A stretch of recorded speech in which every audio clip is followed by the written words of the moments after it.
What's going on, y'all? It's your boy Jack Sonic, Eat Vegetables NYC, and today we're going to be interviewing our good friend Thomas Eisman from your favorite segment, Knowing What's Growing. Let's see what's up. Hello, everyone. Hey, Jackson. Yo, what's going on, T? Doing great. How you doing, man? Nice. Doing awesome. Nice. What's up? Well, welcome. Thank you. So, Thomas, just to start, why don't you tell us a little bit about what you do around the farm and a little bit about yourself? Well, I've been working on things here for about 10 years now. Mostly is what I do is I work with like the fruit trees and a little bit with the herbs and help out with the vegetables, for help out with the community for like CSAs and outreach, try to improve the property for our helpers, try to make things safer and funner, and yeah, I do a lot of the lawn mowing, work on the roads and trails as best I can. You know, just try to make everything run smooth and make it a fun time for everyone and a productive time.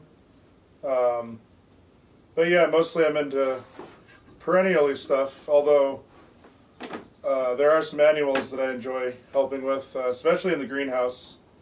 Because annuals are really nice. They're tropical plants, basically, that we get we get a season here, about 5 months of tropical weather.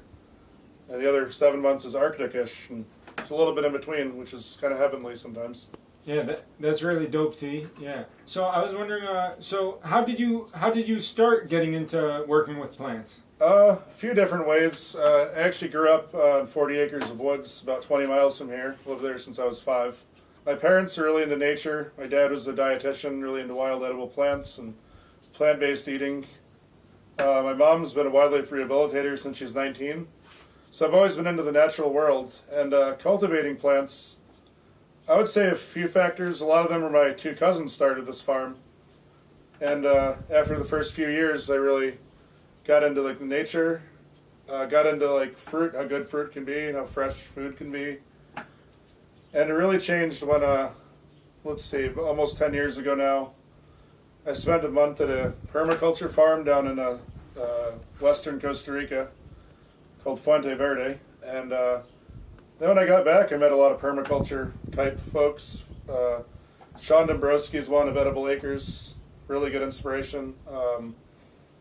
Let's see, my friend Cameron that has his own Spice of Life farm. He moved to like 8 miles from my house, so I'd go there a lot and learn a lot from him. And then eventually I decided to try things on my own property, try to cultivate plants and cultivate the wild and wildly cultivate. It's one of my catchphrases. That's really wonderful, Thomas, and I know you do great work around here. It's great work. Oh, thank you very much. So, why don't you tell us all what your favorite parts are about growing plants and what keeps you inspired to keep doing it? A lot of it is just inspiring when you plant something when it's small and you watch it grow up every year and eventually take the little cage or marking away from it. That's like when it graduated. It's like a kid graduating college. When it starts producing fruit, you know, every year, if all goes well, you get more and more exponentially.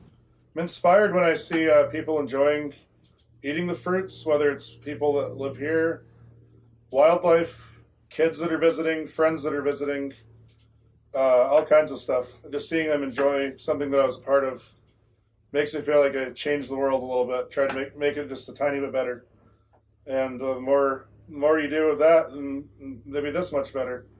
And it just makes you feel like you're doing something. And what keeps me inspired is one day, maybe this year, I want to have a business of having tours on this farm and also my property. It's all about balancing out, taking care of the stuff as well as being a tour guide. Because what's interesting is this job, usually you need to do 2 things, whether it's taking care of plants and then going out to sell at market, which I tried for a few years. And it's hard for me to, I'm not a great businessman, unfortunately. So I decided I really like specimen plants, which means growing little bits really good, like really taking care of the plant or the ecosystem, whether you make little drainage ditches or, encourage make a little wetland, and then you plant something like elderberry or mint that likes wetland there. And a lot of what I do is, removing invasive stuff. Invasive is it's a complicated of what's invasive, what's not. a lot of stuff we grow isn't native to here, but it's useful. So a lot of things I'll try to cut out wild roses and honeysuckle away from the native black raspberries, for instance, or just try and feed wild things. Feed and weed and mulch if they need it. It's just really fun to watch, fun to see. So, Thomas, do you have any advice for someone who maybe is just getting into gardening and wants to start growing their own perennials? Depends on where you live, basically. Some people have a really small yard, or they live in a big high-rise where they barely have any outdoor space, or there's people that have 200 acres, field and forest. So it depends.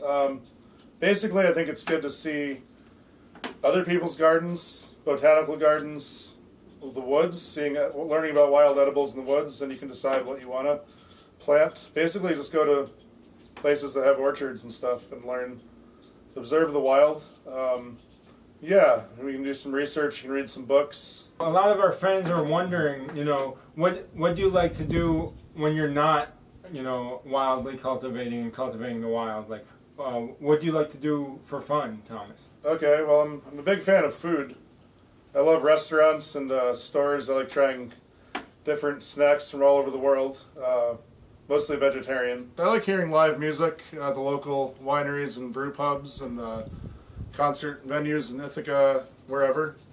I'm a big fan of just hanging out with friends and big people watcher, observing people, the beauty of everybody.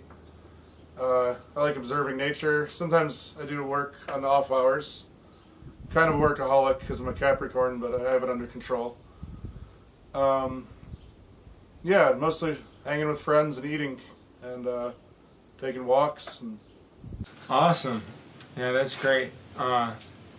It's really great having you here, Thomas. Oh yeah. Definitely look forward to continuing to keep up with you with knowing what's growing. Look forward to it. Do you wanna say anything else to the camera? Give any other shout outs? Yeah, just mostly Spice of Life, Nobles Hill, Edible Acres, my friends and family, so many of you. Shout out to Rija Special. And shout out to Eat Vegetables NYC, to my man Jack Sonic. Oh yeah, baby. Keep your eyes on him. He's going places. And thank you for everything. Thank you for the interview. And you got the tours coming out. We'll give you some info on those soon. Yeah, keep your eyes out for that. Definitely get to eat and experience with all 5 senses the land, and should be good. Just hope for good weather. Hey, thanks so much, T. Thank you. Thanks a million, bro.